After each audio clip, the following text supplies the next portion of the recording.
오늘 하나님께서 우리에게 주시는 말씀은 민수기 27장 1절에서 11절입니다.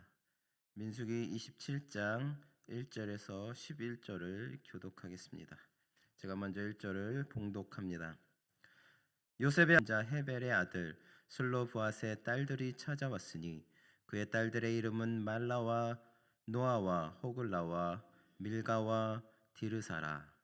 그들이 회막문에서 모세와 제사장 엘르아살과 지휘관들과 온 회중 앞에 서서 이르되 우리 아버지가 광야에서 죽었으나 여호와를 거슬러 모인 고라의 무리에 들지 아니하고 자기 죄로 죽었고 이들이 아들이 없나이다. 어찌하여 아들이 없다고 우리 아버지의 이름이 그의 종족 중에서 삭제되리이까? 우리 아버지의 형제 중에서 우리에게 기업을 주소서 하매 모세가 그 사연을 여호와께 아뢰니라.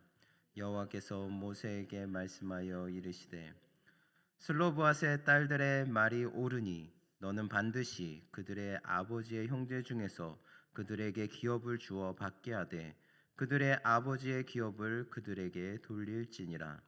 너는 이스라엘 자손에게 말하여 이르기를 사람이 죽고 아들이 없으면 그의 기업을 그의 딸에게 돌릴 것이요 딸도 없으면 그의 기업을 그의 형제에게 줄 것이요 형제도 없으면 그의 기업을 그의 아버지의 형제에게 줄 것이요. 함께 읽겠습니다. 그의 아버지의 형제도 없으면 그의 기업을 가장 가까운 친족에게 주어 받게 할지니라 하고 나 여호와가 너 모세에게 명령한 대로 이스라엘 자손에게 판결의 규례가 되게 할지니라. 아멘. 할렐루야. 오늘은 하나님께 옳다고 인정함을 받는 신앙인이 되자라는 제목을 가지고 여러분과 함께 나누기를 원합니다. 본문은 슬로브와 딸들의 기업 요청과 그에 대한 하나님의 답변을 기록하고 있습니다. 이는 민수기 26장 52절에서 56절의 기업 분배의 원칙과 밀접한 연관이 있습니다.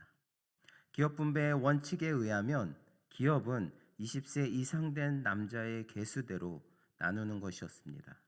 따라서 광야에서 아들이 없어 죽은 슬로브앗의 집안은 기업을 얻을 수 없었습니다.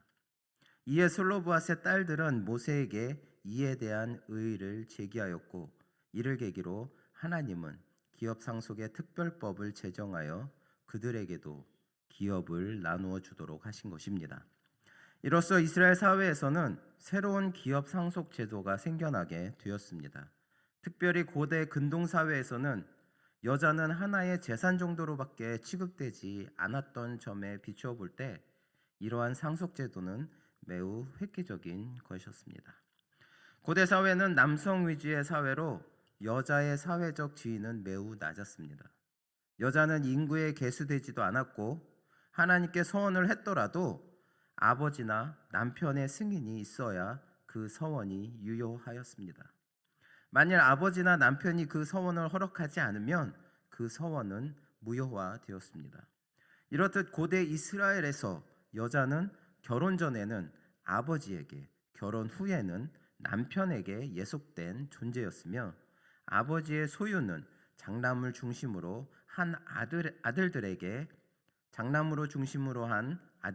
상속되는 것은 당연한 일이었습니다. 이러한 상황 속에서 본문에 슬로브앗의 딸들이 나옵니다.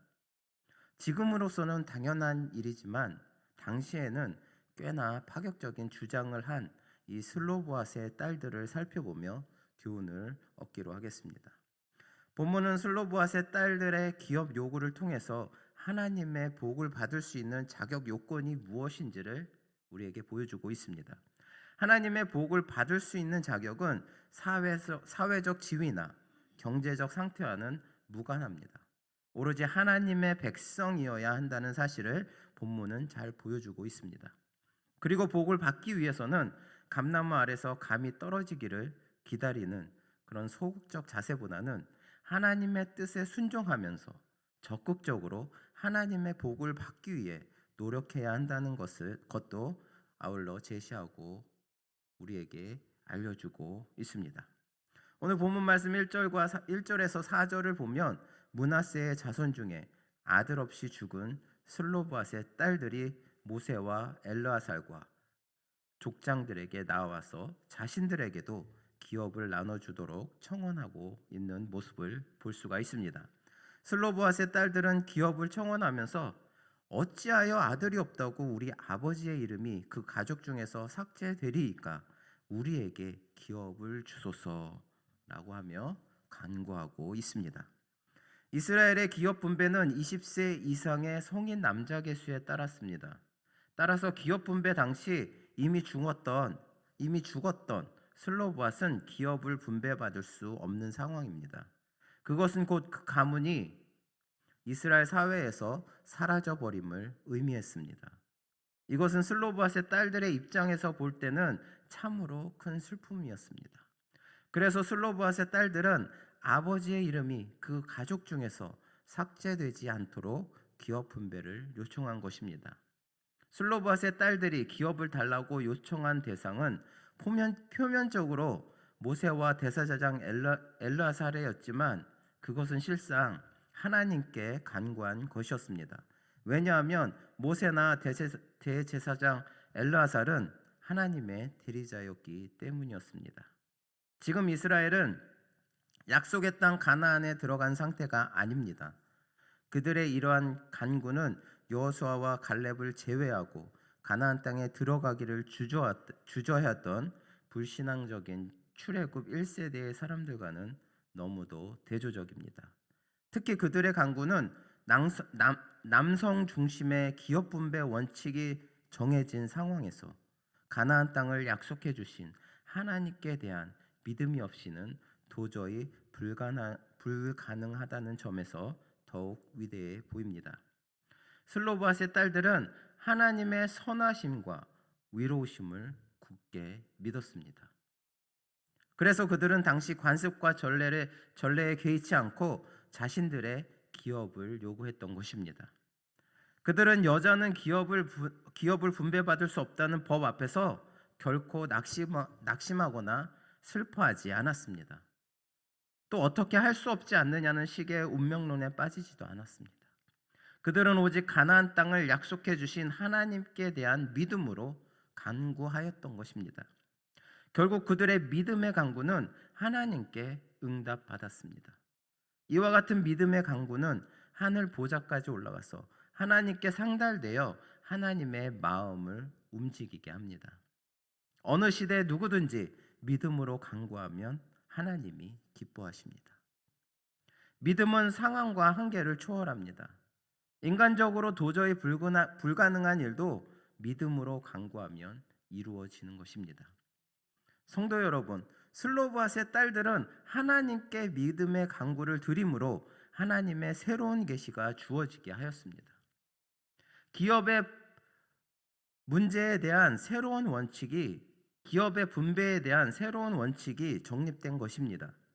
만약 슬로브앗의 딸들이 하나님 앞에 나아가 간구하기를 주저하거나 부당하다고 여겨지는 법 앞에서 불신앙의 소리로 원망하기만 하였다면 그들은 기업을 얻지도 못하였을 뿐만 아니라 후에 그들과 유사한 입장에 처한 이스라엘의 모든 딸들이 자기 소유의 기업을 박탈당하였을 것입니다.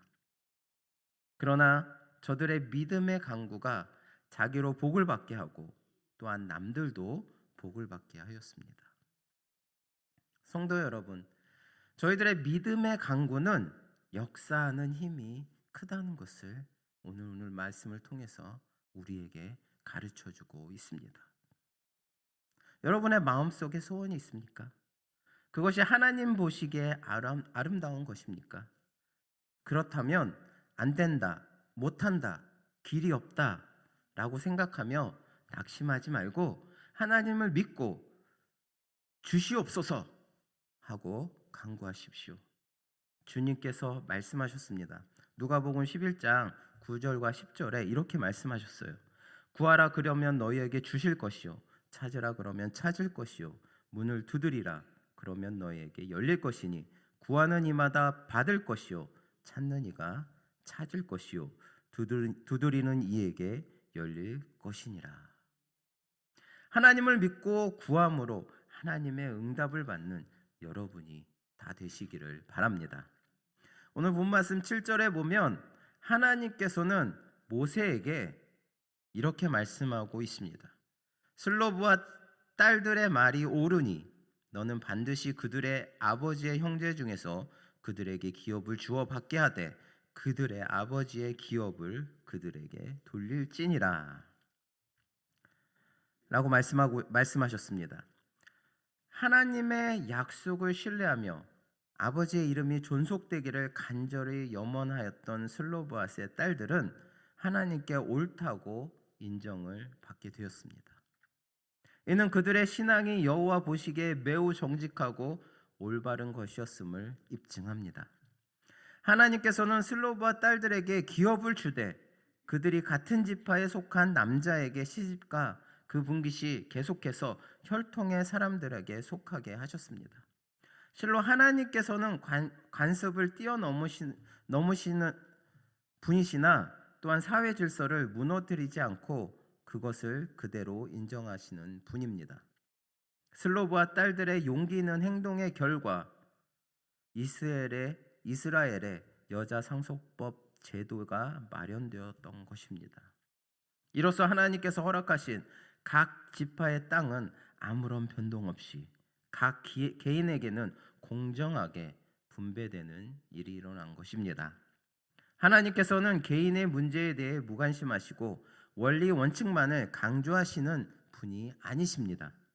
그분은 사회적 약자도 돌아보시고 그들의 목소리에 귀 기울이시는 자비로우신 분이신 것입니다. 그러므로 우리도 어려운 문제에 봉착해 있다면 혼자서 해결하려고 애쓰지 말고 하나님께 목소리를 높여야 합니다. 하나님께 믿음의 강구로서 하나님 앞에 나와 아뢰어야 하는 것입니다. 하나님은 여러분의 뜻에 합당한 간구를 결코 외면하시지 않는 은혜로우신 분이십니다. 참된 기도의 응답을 막을 장애는 없습니다. 우리가 기도하면서 응답을 받지 못하는 것은 다만 우리 자신의 욕심에 따라 정욕으로 쓰기 위해 잘못 구하기 때문입니다. 그러므로 우리의 기도가 응답받으려면 우리 자신의 욕심을 버려야 합니다. 하나님은 우리가 욕심이 담기지 않은 깨끗한 입을 당신을 향해서 넓게 열기를 바라십니다. 이제 우리는 우리 자신의 욕심이 제거된 깨끗한 입을 벌려서 슬로브앗의 딸들처럼 하나님의 뜻에 합당한 기도를 드림으로써 늘 하나님께 응답받는 기도 생활을 하시기 바랍니다. 사랑하는 성도 여러분, 슬로브앗의 다섯 딸들은 진실한 믿음의 강구를 통해서 하나님으로부터 옳다 인정함을 받고 기도 응답을 받았습니다. 당시의 사회적인 간섭에도 불구하고 이 슬로브앗의 딸들은 하나님께서 주신 복을 잃지 않으려고 애썼습니다. 하나님께서 주신 은혜의 복을 잃지 않으려는 간절함이 그들에게는 있었던 것입니다. 하나님께서는 그들의 그 간절한 마음을 인정하셨습니다. 우리도 하나님의 영적인 복에 이와 같이 간절함과 욕심이 있어야 합니다.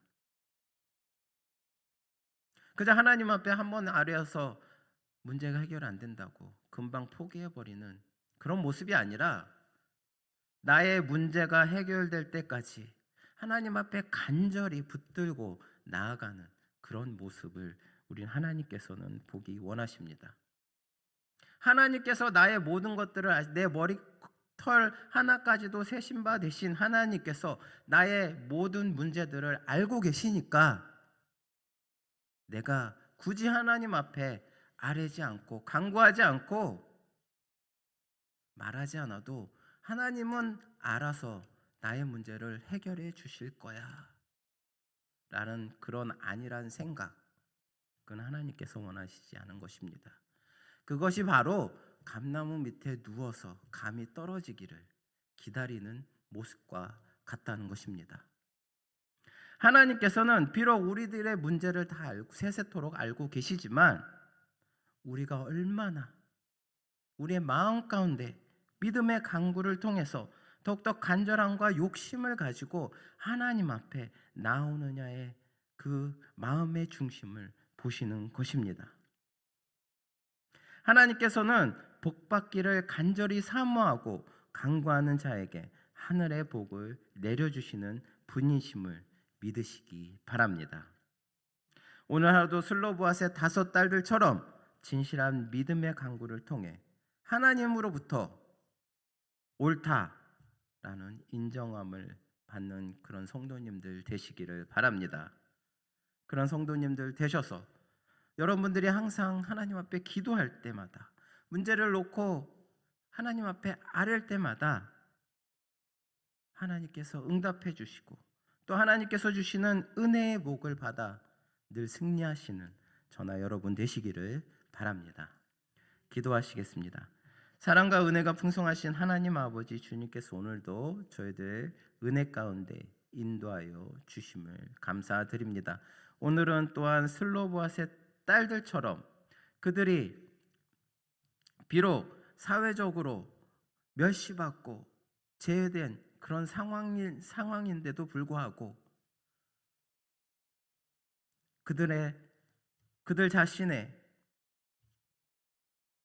직계가 끊어지는 것을 원치 않아 또 기업을 받기 원해서 하나님 앞에 믿음으로 간절히 간구하는 모습 속에서 하나님께서 옳다함으로 인정해 주시는 그런 모습을 저희들 또한 배웠습니다. 저희들 아무리 어려운 상황일지라도 어려운 상황 속에서 그 문제들 앞에 쉽게 넘어지고 쓰러지는 것이 아니라 비록 그 상황이 저희들 생각으로는 절대 믿을 수 없는 상황일지라도 오직 주님 붙들고 믿음으로 주님께 간구함으로 그 어떤 상황 속을 모두 다 응답받음으로 승리할 수 있는 저희들 한 사람 한 사람 될 수 있도록 인도하여 주시옵소서. 그래서 저희들의 신앙생활이 쓰러지거나 넘어지는 그런 신앙생활이 아니라 어떠한 상황 속에서도 늘 승리함으로 이겨낼 수 있는 그런 놀라운 주님의 축복 가운데 함께할 수 있는 그런 저희들 될 수 있도록 인도하여 주시옵소서. 감사드리며 예수 그리스도의 이름으로 기도드립니다. 아멘.